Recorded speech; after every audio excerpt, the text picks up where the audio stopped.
ये जो अरावली वाला जो फैसला है ना, इससे बीजेपी का जो स्तर है वो इस लेवल पर चला जाएगा कि अगले 50 साल तक मतलब बीजेपी और संघ में रहे आदमी से लोग इतना दुत्कारेंगे इनको कि इनके घरों में रिश्ते नहीं होने हैं, कि ये सबसे घटिया सबसे नीच लोग थे। अब देखो ना, गुजरात और हरियाणा और राजस्थान तीनों में पहले बीजेपी की सरकार लाई गई और तब ये कांड करे जा रहे थे। तो ये जब भी किसी ऐसे मसले पर जब इनको उद्योगपतियों की जेब भरनी होती है और टॉप टेबल से आदेश आता है, तो ये न्यायालय जो है, ये कोर्ट जो है वो कोठा बन जाता है। ये न्याय करने की बजाय फैसला चालू कर देते हैं। अगर आपने सी लेवल को कंसिडर नहीं किया, क्योंकि हर जगह की ऊंचाई सी लेवल के हिसाब से होनी चाहिए थी, लेकिन इन्होंने क्या कहा कि बस की जमीन का ग्राउंड से 100 मीटर बता दिया। अब जो अधिकारी है, अब उसके हाथ में है वो किसको 100 मीटर कहां से काउंट करता है, कहां से गिनता है।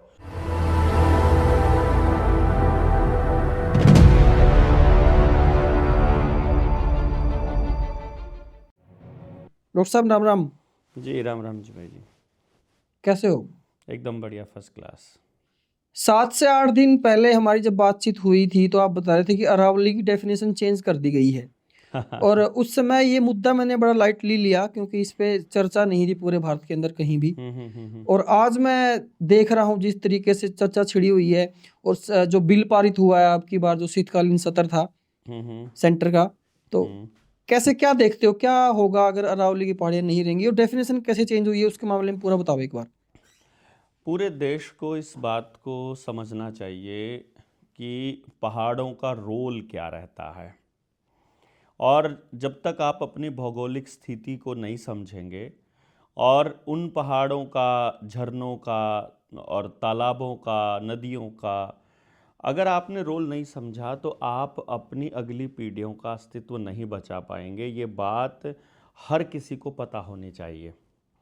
अभी ये अरावली पे आने से पहले अगर मैं आपको बाकी चीज़ों के बारे में बताऊं कि जैसे हिमालय पर्वत के बारे में बड़ा स्पष्ट आप लोगों को मालूम है कि हिमालय के दूसरी तरफ से आने वाली शीत हवाओं को किस तरह से हिमालय रोकता है, हम सबको ठंड से मरने से कैसे बचाता है। ये तो है हिमालय का काम जो हमारे उत्तर में है, जो J&K, हिमाचल, उत्तराखंड के एरिया में जो शिवालिक की पहाड़ियाँ हैं वहाँ रहता है।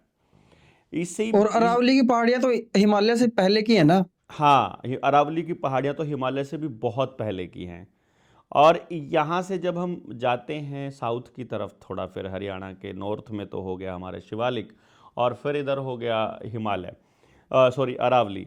तो जब हम दक्षिण में जाएंगे और फिर राजस्थान का, अलवर का और फिर यहाँ तक ये मतलब कुछ एरिया गुजरात तक, वो सारा गुजरात तक का पूरी पर्वत श्रृंखला रहती है भारत में। ये 690 किलोमीटर का एरिया है जो अरावली का है ना? 1100 कुछ गुजरात किलोमीटर का है एरिया, ये टोटल जो है। नहीं, जिसमें अरावली आती है वो 690 हाँ किलोमीटर के आसपास का कुछ है। हाँ, पर्वत हाँ श्रृंखला की बात मैं कर रहा था।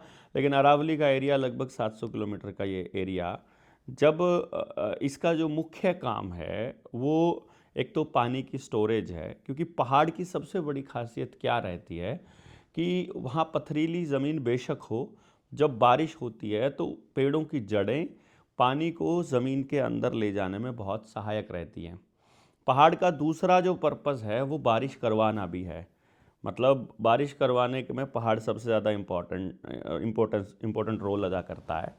आप अगर थोड़ा पहले के बारे में थोड़ा सा पहले जानेंगे ना, अगर इसके बारे में मैंने इस पे काफ़ी लंबी चर्चा की थी किसी से कि भाई ये कैसे लिख सकता है कोई व्यक्ति, कैसे कोई मतलब जज ऐसे कह सकता है कि भाई 100 मीटर से ऊपर की जो पहाड़ियाँ हैं उनको मतलब उनको काट दिया जाए। आपने शायद नहीं, ये तो नहीं लिखा है भी काट दिया जाए।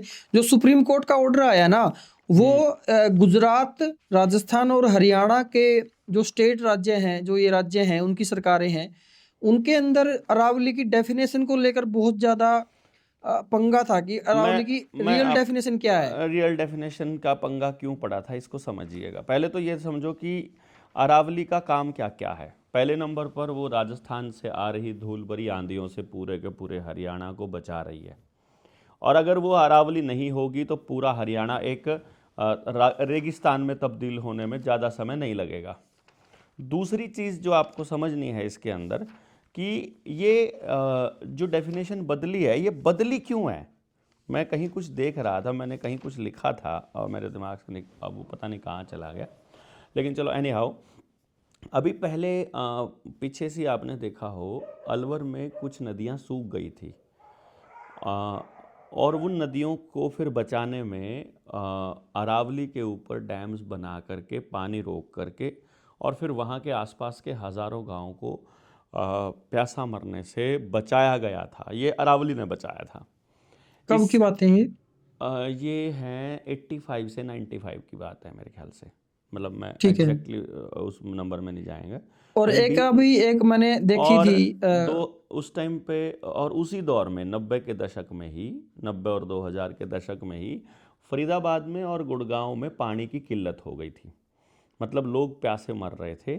तो तब भी पानी का जो सप्लाई था, पानी की जो आपूर्ति थी वो अरावली से ही की गई थी। तो यहाँ लोगों को अगर कंट्रोल करना है तो पानी पे कंट्रोल हो जाए, भोजन पे कंट्रोल हो जाए, ज़मीन और प्राकृतिक संसाधनों पे कंट्रोल हो जाए तो बात बन जाएगी। ये उन लोगों को पता था।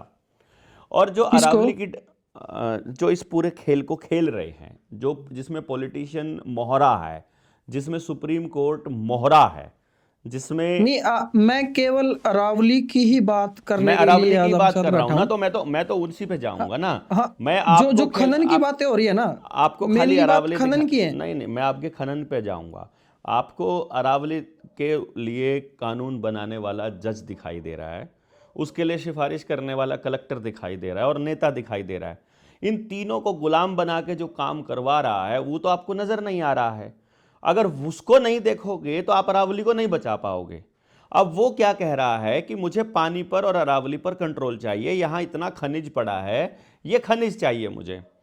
अब वो खनिज के लिए उसने बहुत पहले इस अवैध खनन को कंटिन्यू किया हुआ है। अगर मैं अलवर ज़िले की बात करूं, अकेले अलवर ज़िले की, तो उसमें टोटल 128 पहाड़ियां हैं, जिनमें से 31 पहाड़ियां खत्म हो चुकी है और वो अवैध खनन से खत्म हुई हैं। मतलब अवैध खनन से क्यों खत्म हुई है? क्योंकि कोर्ट में केस पेंडिंग है 23-24 साल से, और 23-24 साल से केस पेंडिंग हैं, 30-30 साल से भी पड़े हुए हैं। वहाँ पड़े हुए हैं कि भाई मैं इस खनन को अवैध कैसे कहूँ, मैं कैसे कहूँ कि ये अरावली है। तो कोर्ट ने ये कहा कि यार ये गड़बड़ हो रही है, मैं फैसला नहीं दे पा रहा हूँ कि मैं ठेकेदार के पक्ष क्योंकि में दूँ कि किसान के पक्ष में दूँ। नहीं, उसमें क्या था कि तीनों राज्यों में अरावली की जो डेफिनेशन है वो अलग अलग थी। हाँ हाँ तो हाँ, सुप्रीम बिल्कुल कोर्ट के लिए फैसला लेना मुश्किल हो रहा था पहले। मुश्किल हो रखा है। अब वहाँ पर अब सुप्रीम कोर्ट का मकसद क्या है, मुझे तो ये समझ में नहीं आया। अगर वो चाहती है कि खनन को रोका जाए तो फिर उसके 3-4 लॉ बनने चाहिए। पहली बात, कोई कड़ा प्लान बने इसके लिए जो इसको हम्म। बचा सके, पूरे नहीं, खेल अभी पूरे जो इसको। जो सुप्रीम कोर्ट ने ये आदेश दिया है ना, हम्म जो नियम बनाया है भी 100 मीटर से नीचे की जो है वो उसके अंडर नहीं आएंगी, मतलब अरावली की डेफिनेशन के अंडर नहीं आएंगी। तो ये नियम बनाने के बाद एक नियम और बना है इसी दौरान कि भाई हम्म अभी जो खनन पर ना रोक है, ये हम्म नियम बनने के बाद तुरंत बाद रोक है और वो टेम्परेरी है। हम्म। वो रोक टेम्परेरी है अ, इसीलिए क्योंकि एक प्लानिंग के तहत, मतलब एक प्लानिंग की जाएगी एक कमेटी इसको गठित इसको करके इसको कि भाई कमेटी कमेटी खनन कुछ कहाँ नहीं हो है। सकता है, मैं ये कह रहा खनन हूँ कहाँ हो कहाँ। सकता है और ये खनन देखो, करने लायक कौन सी पहाड़ियां और नहीं है, वो सारा जैसे देख एक उसके देखो अंदर हुआ था। मैं बताऊं पहले भी क्या एक है। ऐसा हुआ था अरे झारखंड में। अरे नहीं नहीं, मैं जो आप लोगों को तो वो दिखाई देता है ना जो वो बोल रहे हैं, और मैं वो बोल रहा हूँ जो वो आज से 10 साल पहले प्लान कर चुके हैं। अगर यहाँ पर खनन के लिए परमिशन मिलना मुश्किल हो जाए, देखो ये इस तरह से प्लान बनाते हैं क्योंकि जिस हम तरीके की, अराव डॉक्टर साहब, हाँ मैं आपको बीच में रोक रहा हूँ। यार नहीं रोक सकते आप मुझे बीच में, जब मैं एक बार कंप्लीट हो जाने दीजिए, फिर उसके बाद आप हाँ हाँ, अपनी बोलो बात को बोलो। पूरा कर सकते हैं। अगर बिल्कुल। वो अगर वो वाकई में रोकना चाहते हैं अरावली के सत्यानाश को, कोर्ट हो चाहे सरकार हो या कोई भी अधिकारी हो, तो उन लोगों को ये चाहिए असलियत में तो कि वो ऐसे कानून बनाएं जिसमें उद्योगपतियों के लिए खनन मुश्किल हो। बल्कि वहाँ पर खनन वो करते कैसे हैं, इसको आप छोटा सा एग्जाम्पल दे के देखेंगे। हमारे यहाँ डाडम वाला पहाड़ बोलते हैं तो शाम में भिवानी जिले के अंदर ना, और डाडमवाड़ा पहाड़ से वहाँ के आसपास के कम से कम 100 गांव का व्यापार, रोजगार और घर चलते थे, परिवार चलते थे। तो वहाँ किस तरीके उन्होंने, से चलते थे? वहाँ पहाड़ से जो खनन होता था ना, तो वो हाथ की चक्की बनाते थे, पत्थर के वो औजार बनाते थे, पत्थर के वो जो सिलबट्टा बनाना हो गया, ओखड़ी हो गया, कुंडियाँ हो गई, वो सब बनाते होते थे वो लोग। और पुश्तैनी काम करने वाले लोग थे वो लोग। अब उन्होंने देखा कि यार ये इतनी ज़बरदस्त जगह पर है, इतने गजब के पत्थर हैं, और मतलब ऐसे ही ले जाते हैं लोग बाग। तो उन्होंने वहाँ के खनन को मुश्किल बना दिया। मुश्किल बना करके, वो मुश्किल केवल और केवल जनता के लिए मुश्किल था वो, और वो फिर उद्योगपतियों के लिए आसान हो गया। तो वहाँ अब ट्रक, पत्थर, एक्सीडेंट, धूल, टूटे हुए रोड के अलावा कुछ नहीं बचा, और आसपास के लोगों का रोजगार खत्म हो गया। अगर ही वो अरावली के लिए भी इसी तरह से बनाएंगे, जो आप कह रहे थे कि आने वाले टाइम में वो लोग जो कमेटी बनाएंगे, वो कानून केवल जनता के लिए मुश्किल होगा। वहाँ जनता के ऊपर मुकदमे ज़्यादा होंगे, और उद्योगपतियों के ऊपर, बड़ी बड़ी फर्मों के ऊपर उनको बकायदा लाइसेंस दिया जाएगा लूट का। और वहाँ जो वसूली होगी वो कुछ और होगी, और जो जमा होगा मतलब ट्रेजरी में, वो अलग होगा। और रिश्वतखोरी और अवैध खनन से जो घर भरेंगे उनके, वो अलग होंगे। और जो 100 मीटर वाला प्रोपेगेंडा है, इसको सिर्फ इतना समझिए, अगर आपने सी लेवल को कंसिडर नहीं किया है, इन्होंने क्या बिल्कुल कहा, बिल्कुल एग्जैक्ट, मैं भी वहीं पहुंच रहा था। मैं जब भी तो मैं कह रहा था कि आप भी वहीं जाएंगे, क्योंकि आप जब आप लोगों को समझाने के लिए जाएंगे, तो हमें कोई बात खत्म करने की जल्दी नहीं है। जिन लोगों को समझना है वो समझेंगे। अगर आपने सी लेवल को कंसिडर नहीं किया, क्योंकि हर जगह की ऊंचाई सी लेवल के हिसाब से होनी चाहिए थी, लेकिन इन्होंने क्या कहा कि ग्राउंड आसपास से, की जमीन को लेवल बना दिया। हाँ, उन्होंने आसपास की जमीन का ग्राउंड से 100 मीटर बता दिया। अब जो अधिकारी है, अब उसके हाथ में है वो किसको 100 मीटर कहाँ से काउंट करता है, कहाँ से गिनता है। तो ये जो लाइसेंस राज को जो इतना मजबूत किया जा रहा है, और जो उद्योगपतियों के लिए सारा खेल रचा जा रहा है, इस खेल को आप सब लोगों को समझना पड़ेगा बेसिकली। क्योंकि ये अभी अभी तो अरावली आई है, अभी आपके गांव के जोहड़ में जो पैसा लगाया है इन्होंने, वो जो निर्मल सरोवर योजना के तहत, उस पर भी कब्जा होना है।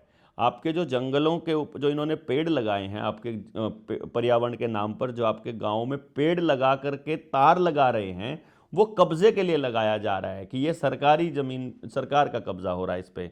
जो सामुदायिक केंद्र बनाए जा रहे हैं, जो अस्पताल बनाए जा रहे हैं, जो दूसरी चीज़ें बनाई जा रही हैं, वो तमाम चीज़ें जो हैं वो सिर्फ एक ही चीज़ के लिए है कि वो ज़मीनों पर कब्जा करना है।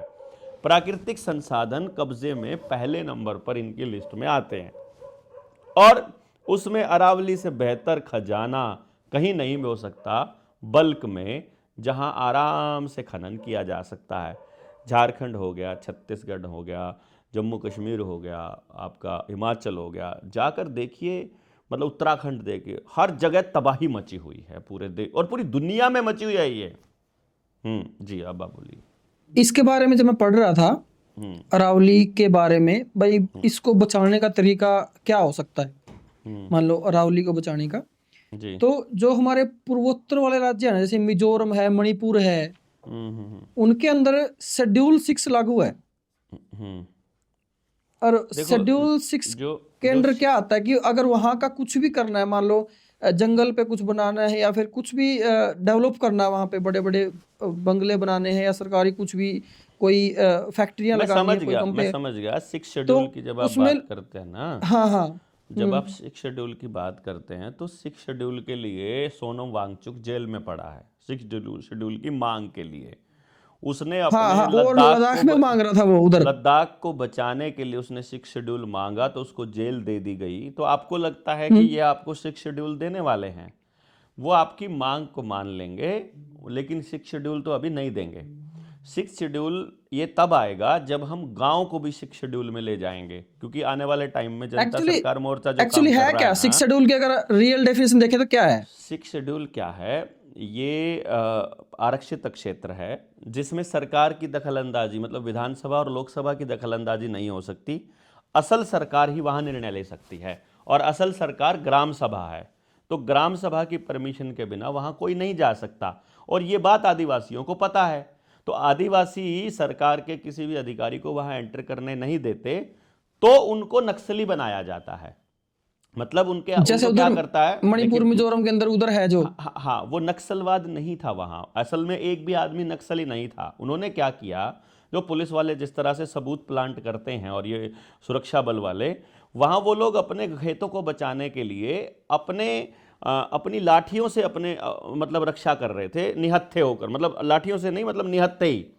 तो उनके ऊपर गोलीबारी करके उनके हाथ में एक एक बंदूक पकड़ा दी गई कि ये बंदूक वाले हैं और इनसे लड़ने के लिए हमको बंदूक चाहिए। जैसे इसी खेल को समझने के लिए आपको जवाहर बाग का कांड देखना पड़ेगा, 2016 का जवाहर बाग। आपने सुना भी नहीं होगा मेरे ख्याल से। मथुरा में जवाहर बाग कांड बहुत पुराना कांड है। इसमें अखिलेश यादव की सरकार थी, जिसमें रामवृक्ष यादव रुपए के मसले पर सरकार से सवाल पूछ रहा था और वहाँ 6 महीने से धरना लगा रहा था शांतिपूर्ण तरीके से। तो सरकार ने जब देखा कि ये नहीं उठ रहे हैं, तो किसी ने कोर्ट के अंदर जो है अर्जी डलवाई अपने ही आदमी से, सरकार ने ही, और वहाँ कोर्ट ने ये कहा कि जगह को खाली कराओ, हमें नहीं पता कैसे कराना है। तो सरकार के आदेश पर खाली कराने के लिए वहाँ एक ड्यूटी मजिस्ट्रेट की नियुक्ति की गई। भारी पुलिस बल वहाँ गया और वहाँ उन्होंने अपने ही इंस्पेक्टर और डीएसपी को गोली मार दी, पुलिस वालों ने। क्योंकि बाद में ये तथ्य सामने आया था कि एसपी जो इंस्पेक्टर की, जो सब इंस्पेक्टर की जो मौत हुई थी, वो पुलिस की गोली से हुई थी एक्चुअली। तो असल में उन्होंने क्या किया, अपने ही अफसर को गोली मार के उसके बाद निहत्थे लोगों के ऊपर गोलीबारी कर दी। और वो सारे लोग जो थे, उनमें से 100-150 लोग मर गए थे। बताए थोड़े थे कि 80-90 लोग मरे हैं, ज़्यादा मरे थे। बहुत से लोग अपाहिज हो गए, किसी की टांग कट गई, किसी के बाद में आंखें चली गई, किसी का पता ही नहीं चला, किसी को उठाकर ले गए, वो तो आज तक पता नहीं चला, उनके अंग बेचे कि क्या किया, कुछ नहीं पता चला। तो ये जो कांड है, इस कांड का ना तो मीडिया में कभी कुछ जिक्र आया, ना ही इस कांड के बारे में कहीं चर्चा होती है, और रुपए का मसला यूं का यूं दब गया 2016 के बाद। नहीं तो पूरा देश समझ रहा था कि ये तो सारा घपला चल रहा है। तो ये जब भी किसी ऐसे मसले पर, जब इनको उद्योगपतियों की जेब भरनी होती है और टॉप टेबल से आदेश आता है, तो ये न्यायालय जो हैं, ये कोर्ट जो हैं, वो कोठा बन जाता है। ये न्याय करने की बजाय फैसला चालू कर देते हैं। और भाई मैं एक बात बता देता हूँ, सारी दुनिया को, सारे देश को ये पता होना चाहिए, राजस्थान के जो लोग हैं वो पर्यावरण के लिए इतने सचेत और सजग हैं। अभी तो कोरोना की वैक्सीन लगने के बाद तो क्या हाल होगा वो तो कहानी अलग है। अदरवाइज वो इतने सचेत हैं कि खेजड़ी के लिए सिर कटवा लिया करते थे। उनको पता था खेजड़ी के बिना ये राजस्थान कभी जिंदा नहीं रह पाएगा और वो वहाँ के लोग भी नहीं रह पाएंगे, तो वो सिर कटवा लिया करते थे खेजड़ी के लिए। आप सोचो पर्वत श्रृंखला के लिए वो क्या कर सकते हैं, ये नहीं छोड़ने वाले हैं। लेकिन जो सवाल है वो है गुजरात का और हरियाणा का, क्योंकि हरियाणा और गुजरात, अब देखो ना, गुजरात और हरियाणा और राजस्थान तीनों में पहले बीजेपी की सरकार लाई गई और तब ये कांड करे जा रहे हैं। इसको समझना बहुत इंपॉर्टेंट है। ये पॉइंट तो बड़ा वाजिब है, मतलब जेन्युइन है। हाँ, जेन्युइन पॉइंट है ये।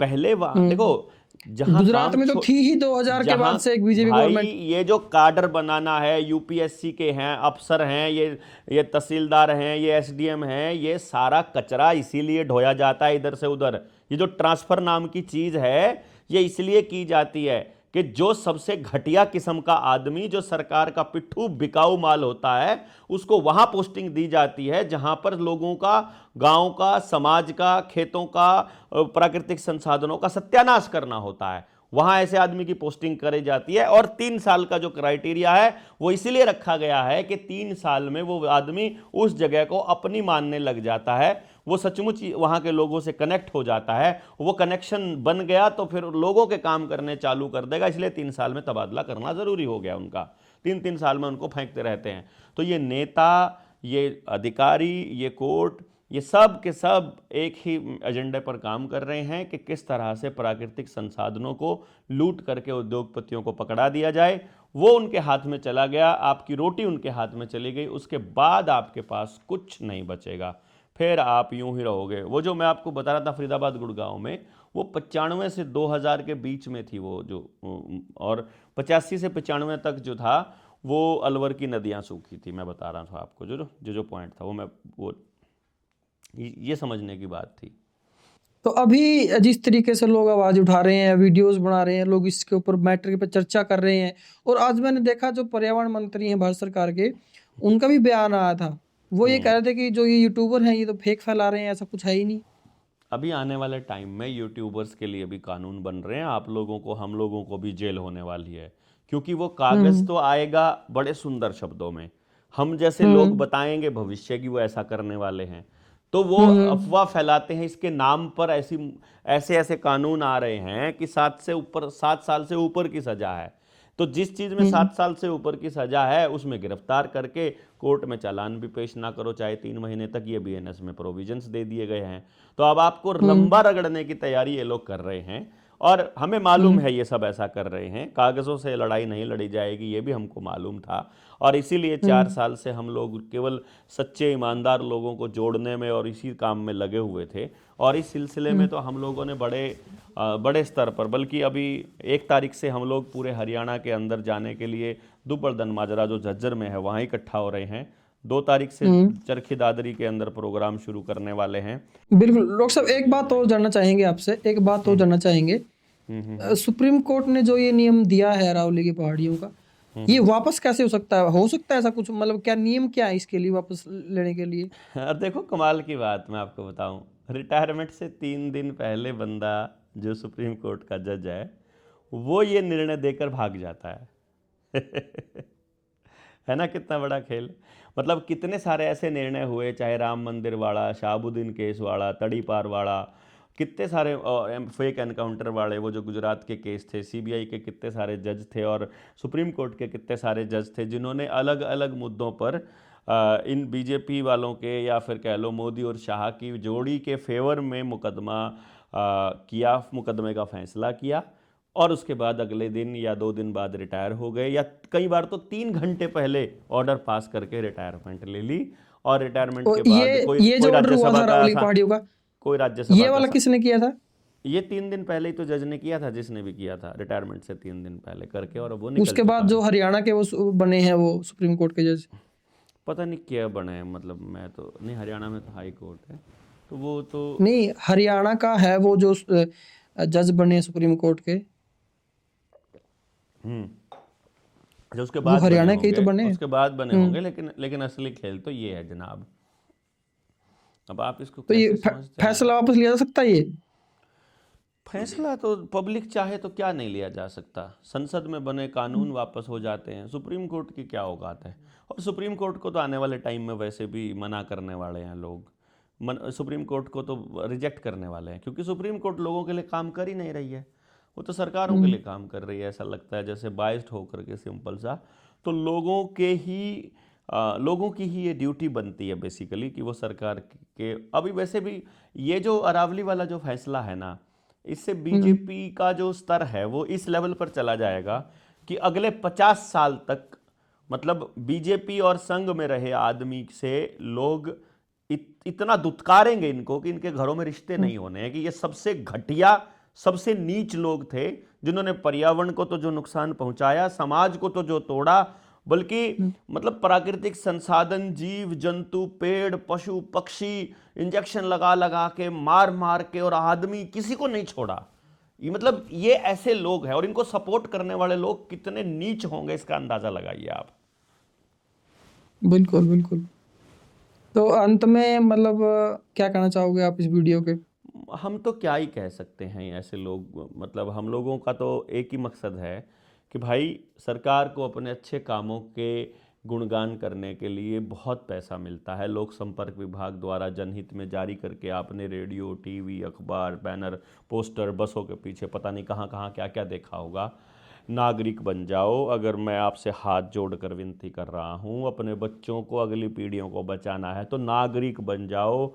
इनके पालतू कुत्ते बनकर पत्रकारिता मत करो, पत्रकारों, इनके पालतू कुत्ते बनकर इनके लिए आदेश पारित मत करो, अफसरों, इनके पालतू कुत्ते बनकर पुलिस अपने वर्दी पहनकर ना जाओ, पैसों के लिए काम करना बंद कर दो, वरना औलादों को जगह नहीं मिलेगी। पूरे परिवारों में इतनी बीमारियां, इतनी गंदगी, डिप्रेशन, परिवार टूटना ऐसा हो जाएगा, जो लोग ऐसा काम कर रहे हैं ना, सबके घरों में ऐसा हो जाएगा कि कि आपको जगह नहीं मिलेगी छुपने की, समाज को बता नहीं पाओगे कि कितना बुरा हो रहा है आपके साथ। और ये इन लोगों की, इन पेड़ों की, इन पशु पक्षियों की, जो जीवों की, इनकी बद्दुआ लगेगी ऐसे लोगों को जो ऐसे ऐसे आदेश पारित करते हैं और इनको खाली कराने के लिए और अवैध खनन का काम करते हैं। और जो नागरिक समाज पे जिस दिन वोट डालनी है, अपनी फेवरेट पार्टी को, अपने फेवरेट नेता को वोट डाल के घर आकर भाई भाई बनकर और फिर से नागरिक बनकर सवाल पूछने चालू कर दो सरकारों से। ये विधायक, सांसद और इन अफसरों को पैसा, बेहिसाब पैसा आपके टैक्स के पैसे से मिल रहा है, इसका हिसाब मांगना चालू कर दो, वरना ये सब कुछ बेच डालेंगे। इतना ही कहना चाहूँगा मैं आप सबसे। तो बहुत बहुत धन्यवाद डॉक्टर साहब आपका आज की वीडियो के लिए, और ऐसी एक इन्फॉर्मेशन देने के लिए लोगों को बहुत बहुत धन्यवाद जी, आपका। धन्यवाद जी सभी का।